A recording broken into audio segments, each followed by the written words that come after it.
Hello children, कैसे हैं? तो बच्चे, आशा करता हूं कि आप सब अच्छे होंगे।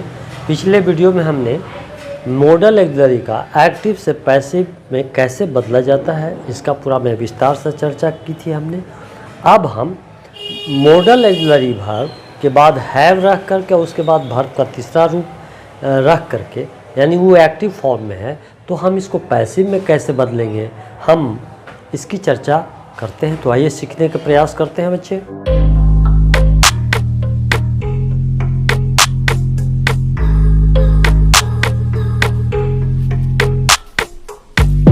तो आइए बच्चे, हम जो subject plus model plus have plus V3 plus object, यानी कहने का मतलब कि ये जो एक्टिव फॉर्म है, इनको पैसिव फॉर्म में हम कैसे बदलते हैं, इसको हम आइए इसको सीखने का प्रयास करते हैं। देख लीजिए, यहाँ पर मॉडल ऑक्सिलरी वर्ब के बाद हैव आए और V3 आए, तो वास्तव में ये परफेक्ट है, परफेक्ट टेंस जैसा ये कार्य होता है। और ये इसके बाद ऑब्जेक्ट आता है, ये तो एक्टिव फॉर्म है।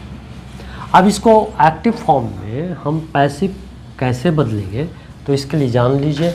ये एक्टिव फॉर्म है कि सब्जेक्ट के बाद मॉडल ऑक्सिलरी और उसके बाद हैव, इसके बाद V3 और प्लस ऑब्जेक्ट आता है। इसका पैसिव क्या होगा? सब्जेक्ट रहेगा, मॉडल ऑक्सिलरी वर्ब रहेगा और प्लस हैव तो रहेगा ही, पैसिव में बीन हो जाएगा, इसके बाद V3 डालेंगे ही, और बाई का अगर ज़रूरत समझते हैं तो एजेंट भी डाल देंगे।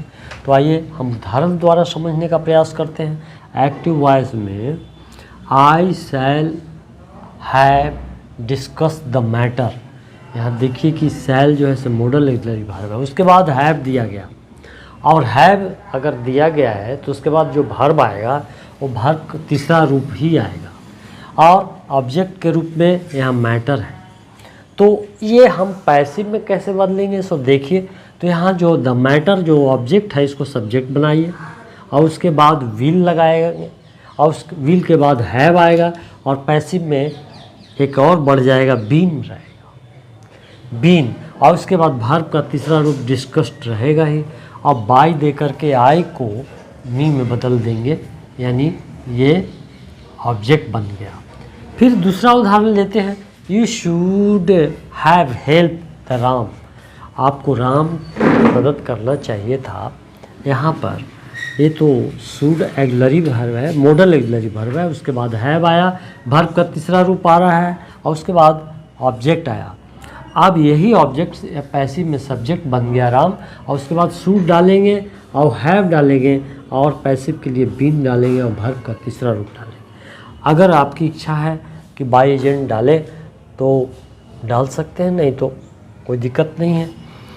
You must have done that, यहाँ मस्ट भी मॉडल ऑक्सिलरी वर्ब है, और उसके बाद आपको हैव डाला गया है, और वर्ब का तीसरा रूप है। अब इसको पैसिव में कैसे बदलेंगे, तो यहाँ जो ऑब्जेक्ट है इसको सब्जेक्ट बनाइए दैट, और उसके बाद मस्ट जो मॉडल ऑक्सिलरी वर्ब के रूप में आया है, और फिर हैव डालेंगे, और इसके बाद बीन डालेंगे, और वर्ब का तीसरा रूप जो डन है वो करेंगे, और इसके बाद बाई दे करके एजेंट आप डाल सकते हैं, यू डाल दीजिए।